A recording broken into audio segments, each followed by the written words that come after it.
So what we're really talking about is we're talking about regional versus national accreditation. We want you to really grasp what you must know and ask prior to attending a type of college and selecting which type of accreditation best fits your standards. So let's go ahead and start with what you first must know. There are important factors to know and a few questions to consider prior to selecting which accrediting college to attend. First, there are two types of accreditation that you have to be aware of that exist among institutions of higher learning. One is known as institutional, and the other is specialized or programmatic. Institutional accreditation refers to the entire institution, meaning all parts of that institution are positively contributing to the overall objectives and mission. Specialized or programmatic accreditation refers to a specific program and its measured outcomes. In the U.S., higher education accreditation is voluntary and is granted through lengthy and arduous peer review processes driven by accrediting agencies. Often, while in the process of obtaining initial accreditation, educational institutions and programs spend several years in candidacy, a status granted to qualified applicants. The U.S. Department of Education does not accredit educational institutions or programs directly, but the Secretary of Education publishes a list of all recognized accrediting agencies that have been determined to be reliable through a review process as long and laborious as obtaining and maintaining accreditation itself. Although not mandatory, accreditation serves as a pass to institution and programmatic eligibility for Title IV federal student aid programs such as Pell Grants and direct loans, while guiding institutions and programs to meet certain quality standards and continuous improvement.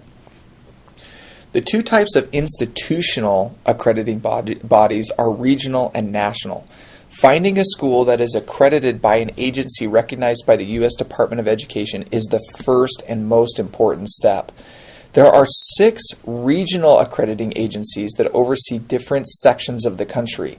There are the Middle State Association of Colleges, New England Association of School and Colleges, North Central Association of Colleges and Schools, Northwest Associate of Colleges and Colleges, or of Schools and Colleges, Southern Association of Colleges and Schools, and the last one is Western Association of Schools and Colleges.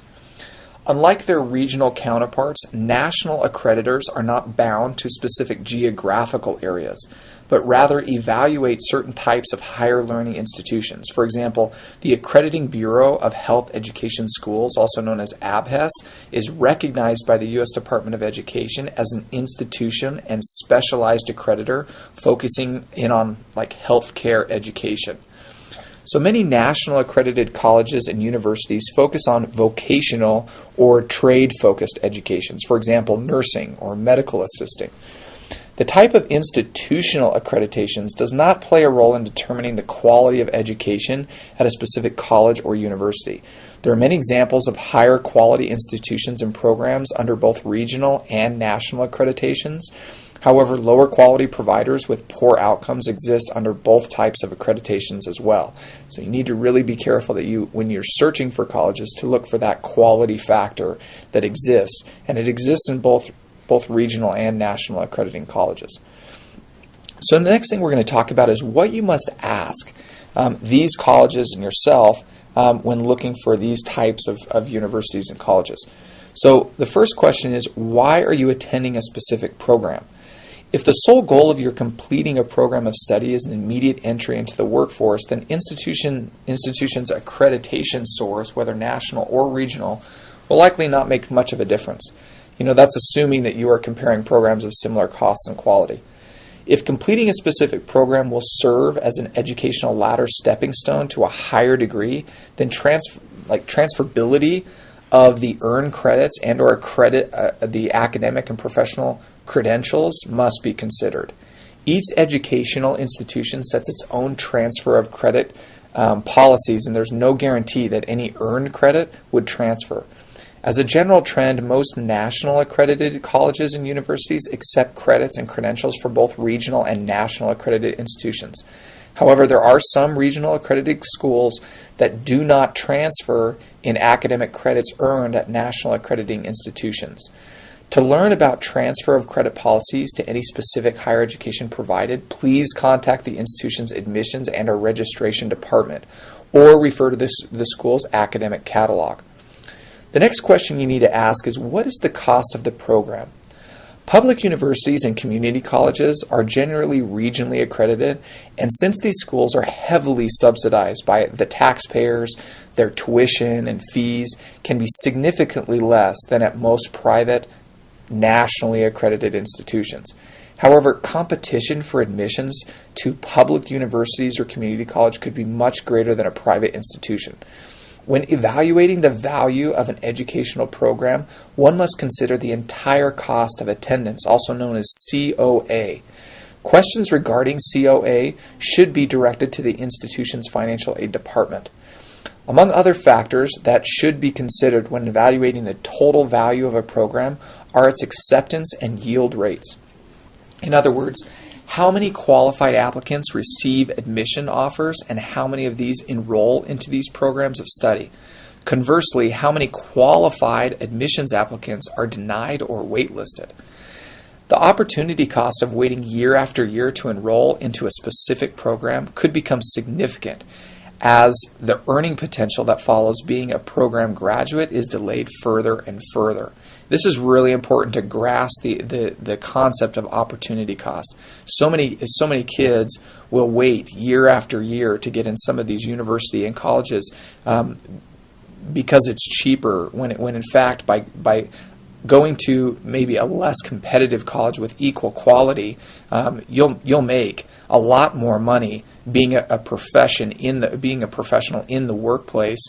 And over a 10-year span, we've seen significant results where students have chose to pay the higher tuition, have gotten into earning a higher salary because of their degree, and have earned far more money in that 10-year span than those people that waited, paid less for their education, and then obviously entered the professional workspace. The next question you need to ask is, what is the quality of the program? As previously discussed, programmatic accreditation is voluntary. However, accreditation often signals an educational program's higher level of commitment to excellence and higher quality. Therefore, attending a program that is a candidate for or has obtained programmatic accreditation is highly recommended. Some of the specialized programmatic accreditations are like the American Medical Association. It accredits medical programs. The Accrediting Board of Engineering and Technology, it accredits engineering programs. Accreditation Commission of Education and Nursing, ASIN, formerly known as the National Nursing League, the NLN, which accredits nursing programs. Also, like one real popular one is like the American Bar Association, which accredits law programs. So finally, institutions of higher learning are required to publish statistics on outcomes of their educational programs. Graduations and retention rates, licensure examination pass rates, and employment placement rates are examples of published outcomes that may be found on the school's website or by contacting the admissions departments. Accreditation is indeed important and is a way to differentiate and select the institution and program that best meets one's educational and career goals. For more information about accrediting bodies in the U.S., I would highly advise that you visit the following links that we'll put in the notes. One of them is obviously the U.S. Department of Education. If you want to visit a nationally accredited agency's website known as ABHES, go to abhes.org. ASIN, which is an example of a specialty accrediting agency, you can go to acenursing.org. And then obviously CHEA, which is the Council of Higher Education Accreditation, or chea.org. We hope you enjoyed this quick overview of national versus regional accreditation. Hope this helps in your decision to choose the right college for you and advance your careers.